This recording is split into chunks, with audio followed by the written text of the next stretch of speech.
Hello friends, welcome back to the channel. My name is Desmond, final computer science student from University of Malaya.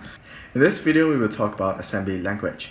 So before we move on, you must 100% understood lab 0, 1 and 2 because this lab actually builds on top of the labs before, and the lab 3 knowledge of flip-flop is a good to have. If you are still unsure, you could still move on with this video. You should also know how to connect a circuit based on a schematic diagram, because we won't be showing any breadboard connection anymore. So we would just explain until the schematic diagram. So you should make sure that you could understand how to translate the schematic diagram into the breadboard before you move on. So besides that, you would also need to understand the AND logic operation. So 1 and 1 is 1, 0 and 1 is 0, and for other cases it is 0. Okay? And what to expect from this video is that you will learn about assembly language, how to code assembly language, and understand what the language is doing. And before we move on, I would explain what is DEC, HEX, and BIN. So DEC stands for decimal, and HEX stands for hexadecimal, BIN is binary. So decimal is the number system that we use in our daily lives. It has numbers from 0 until 15. So every human should be able to understand the decimals. When we are given a number, for example, we know that this is actually referring to 11 objects. Okay. Hexadecimal, however, is more used when we are programming assembly. So you will see a lot of hexadecimals in assembly when we are coding later. So they just represent decimals using a different symbol. So for example, 0 to 9 in decimal is just the same as 0 to 9 in hexadecimal, but when the decimals starting to move to 2 digits, so for example 10 has 2 digits, hexadecimals still stay the same until the number 15. So hexadecimal just replaces 10 with A, 11 with B, 12 with C, 13 with D, 14 with E, and 15 with F. For binary, I believe that you have learned this in high school. So 0 is 0, 1 is 1, and then 1 0 is 2, 1 1 is 3, and so on. So when coding assembly, you are less likely to convert binary to decimal, but you are more likely to be converting between hexadecimal and binary.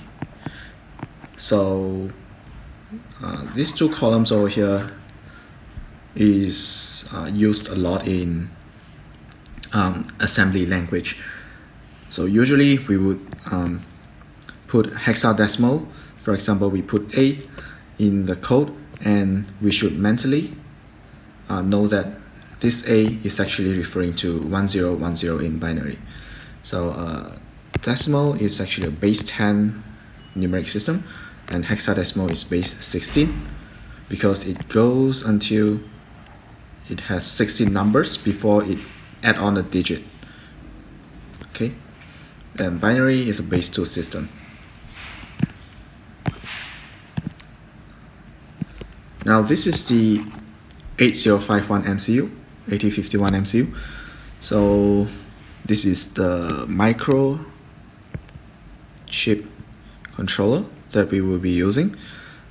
The important pins that you need to know are those. So let me highlight them out. So you need to know that this is referring to port 0. This 39 over here is referring to the first bit, or maybe we could say 0th bit in port 0. Okay, so this is the 0th bit in port 0, first bit in port 0 until the 7th bit in port 0. So the same for port 2, it has bit 0 until bit 7. So total 8 bits per port. So a bit can be either 1 or 0, and we could also, in other words, say that one port has 1 byte, because 1 byte just equals to 8 bits. Okay, so there are 4 ports in total, from P0 until P3. Alright. Now, this is the first assembly program that you would see in the lab handbook in CSO. So let us go through what is actually happening here. Note that we have also put the table over here to help us understand them better. So you could skip these 2 lines. These 2 lines would be present in every assembly program. So let's move to this part. So AJMP means jump. So AJMP main means jump the program to main. It simply means that. So this is the markers on the program that you could use AJump to jump into. So in main, so when the program runs, it goes to this line, and then when it sees this, it will jump to here. So it will run the program starting from this line again. Now MOV means move, and it says to move this value into A. So A is the accumulator. We would use A a lot, so A is like a temporary storage or a variable, but in assembly, normally we only use just a one accumulator. So imagine that we only have 1 box to hold values. So it is telling the chip to move 00H into A. So it's equivalent to setting A to be 00H. So what is 00H? 00H, according to this table, right, hexadecimal.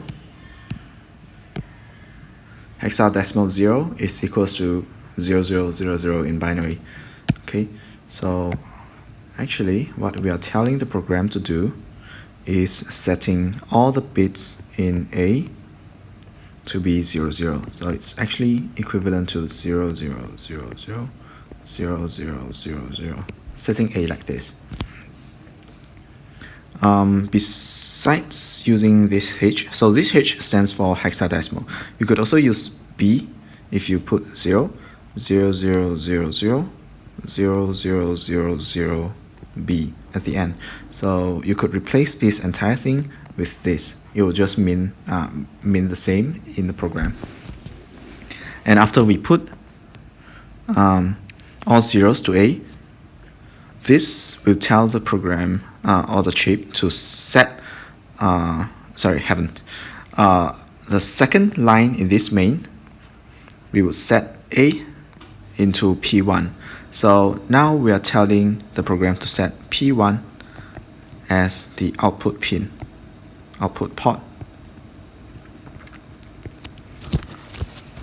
Okay, so if we set all zeros to A and then set A to P1, what this 2-line means is that we are setting the P1 to be an output port.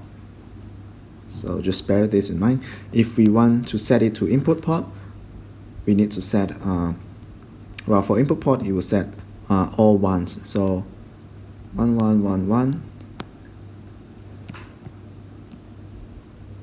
1 1 1 1 B, and then set this to A and use A to set it to port 1. So this would make port 1 to be an input port. But we want to set port 1 to be output port for now, so we are not using 1 1 1 1 all ones. Okay. Now after that, the program will continue running because the program will run line by line. So you continue to this line. You set 55H into A. So 5 is 0, 1, 0, 1. Alright? So 5, 5 just means 0, 1, 0, 1. So this is for the first 5, and the second 5, 0, 1, 0, 1. Okay, so it is setting A to be 0, 1, 0, 1, 0, 1, 0, 1. And then we take A and move into port 1. So now port 1, so our port 1 is over here. So now port 1 is equals to, we will start at the end. So 1, we could also start here actually, 0, 1, 0, 1, 0, 1, 0, 1. So it is actually switching on port 1.0, port 1.2, port 1.4, port 1.6, and these ports are set to be 1. So it's like setting this to be VCC, and the other ports 1, 3, 5, and 7, they are all set to zeros. Okay? And then what this means is that if we have LED over here connected to a resistor and connected to the the 0th bit of port 1, then this LED would not light up because this is 1 here and this is 1 here.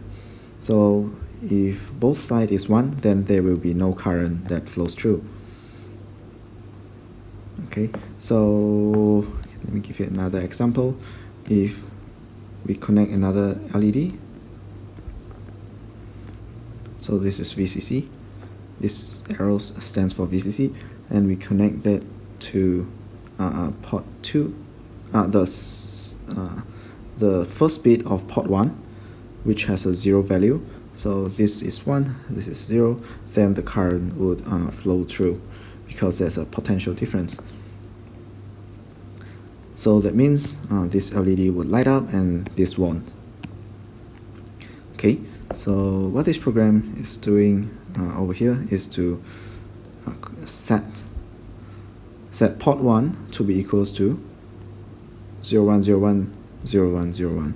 And then after this line, the familiar A jump code comes again. So it will jump to whatever we have mentioned over here. So in this case, it will jump back to start.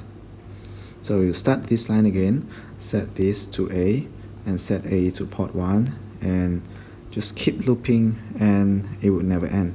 So in programming assembly, we would usually have a infinite loop that keeps looping, because if we don't have this, the program would run to the end very quickly and it will be like nothing has happened, because from this point to this point, maybe it just takes a very few nanoseconds or milliseconds, and then after the program finishes, we couldn't even have the time needed to see this LED lights up. So they will just light out for a split second and then everything will be over. So that's why it's important to have a infinite loop that keeps looping and keeps setting the values that we want to display to the user. Okay, so I hope you understand this first program before we move on to the second program. Now let's see the second program. Now previously we just set a constant value for port 1. So the 0th bit for port 1 will always equals to 1. The first bit for port 1 will always equals to 0, and so on. So if we connect the LED from VCC to 2, 4, 6, 8, then the LED will light up. If we connect them to 7, 5, 3, and 1, then the LED will not light up. But in program 2, we are trying to make LED that blinks. So let's look at the program. So these two lines can be ignored because they will always be present in the program. So after jumping to the main, we would move 0 to A and A to port 1. So this would set port 1 as the output port, right? Okay, after that we would move on to start.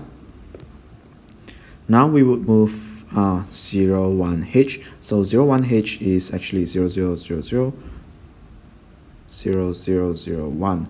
We will move this to A and we will set this to port 1. Okay, so these two lines is actually configuring port 1 to be this value. Now the next two lines, we will move 02H to A. So 02H is actually 0000 0010.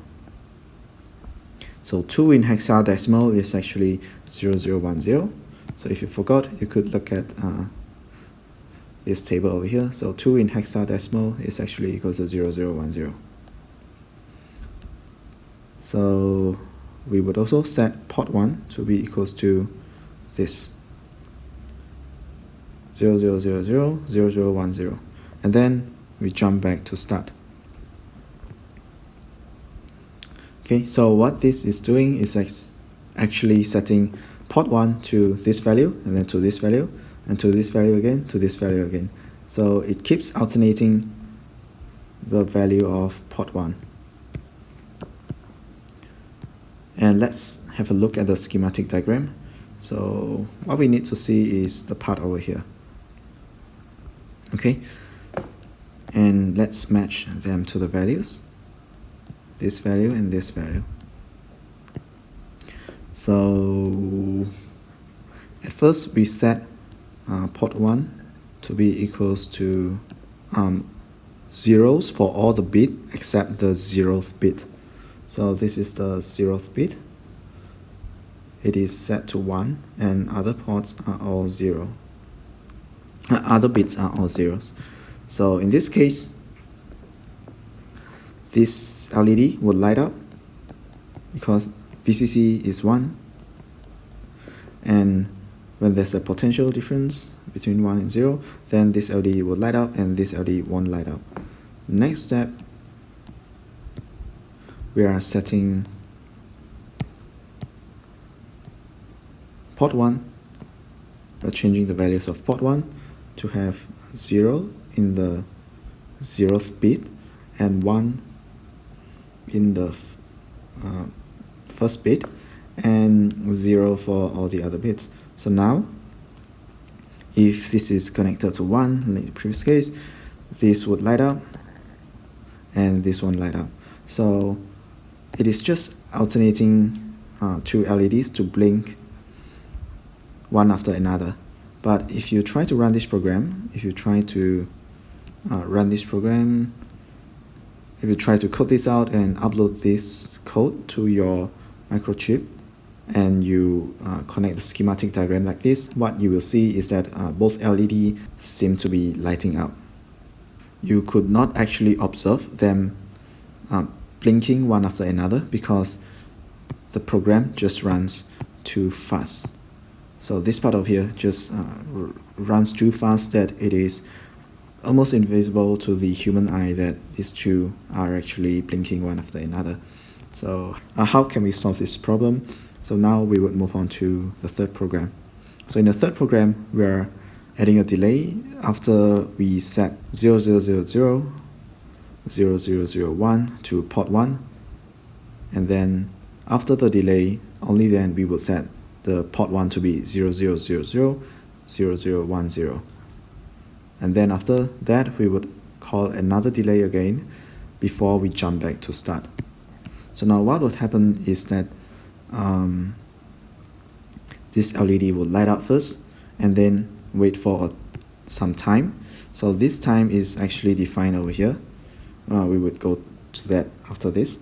So this would be light up and this would not light up, and then this state continues for a certain time, and then after that,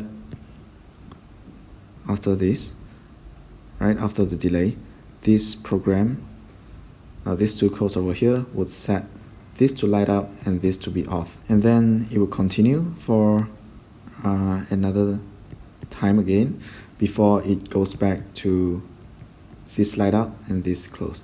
If we try to just code this out and put it in our MCU, we would see this light up and then it waits for some moment before this light up and turn this off, and this would turn off after a certain time. So now, in other words, it is slow enough for the human eye to observe that these two are actually blinking after one another.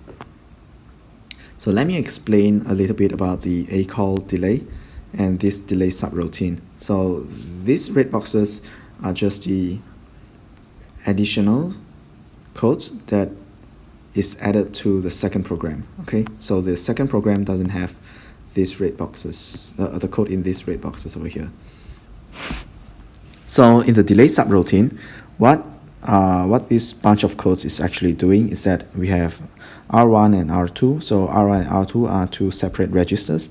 So let's say this have F. So F in decimals is actually 15. Okay. So it's setting the register 1 to be 15 and 15, and then the R2 to be 15 and 0. And then the third line, DJ and Z, actually stands for decrement. So it has two steps. So the first step is decrement, and then the second step is jump if not 0. So decrement would decrement the R2 over here.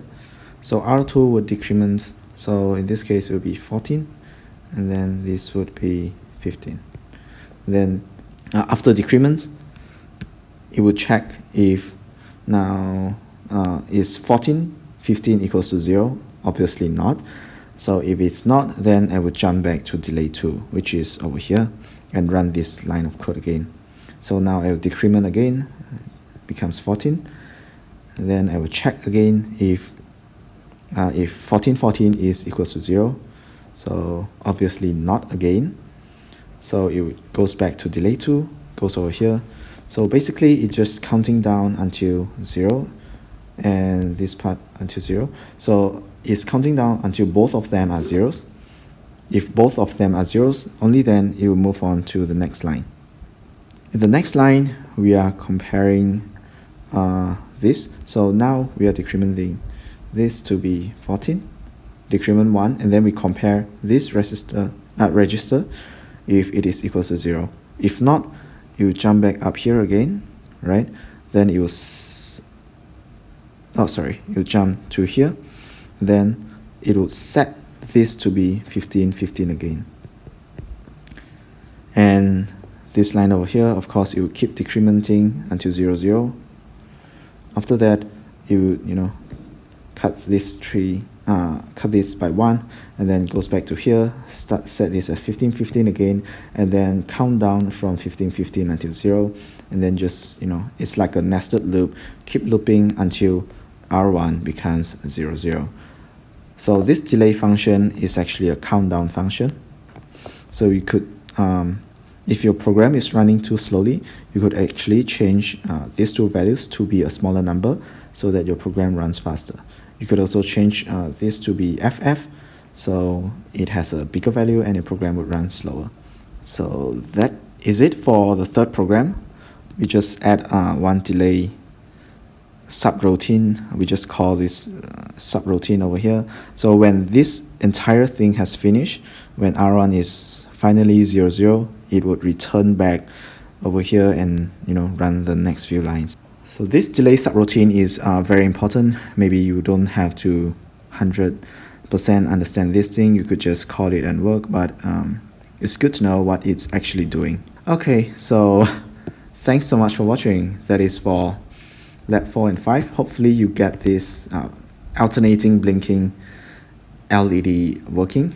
Remember to like, subscribe, and comment, and share it with your friends as well. So if you would like to support me, you could go to buymeacoffee.com/do or paypal.me/do123.